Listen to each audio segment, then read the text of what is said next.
Humingi, humanap, kumatok. Humingi kayo sa Diyos at bibigyan kayo. Hanapin ninyo sa Kanya ang hinahanap nyo at makikita ninyo. Kumatok kayo sa Kanya at pagbubuksan kayo. Sapagkat ang lahat ng humihingi ay nakakatanggap. Ang naghahanap ay nakakakita. At ang kumakatok ay pinagbubuksan. Kayong mga magulang, kung ang anak ninyo ay humihingi ng tinapay, bibigyan ba ninyo ng bato? At kung humihingi siya ng isda, bibigyan ba ninyo ng ahas? Kung kayong masasama ay marunong magbigay ng mabubuting bagay sa inyong mga anak, gaano pa kaya ang inyong amang nasa langit? Ibibigay niya ang mabubuting bagay sa mga humihingi sa Kanya.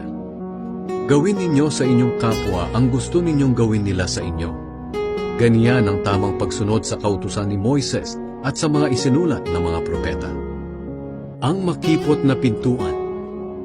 Pumasok kayo sa makipot na pintuan, dahil maluwang ang pintuan at malapad ang daan patungo sa kapahamakan, at marami ang pumapasok doon.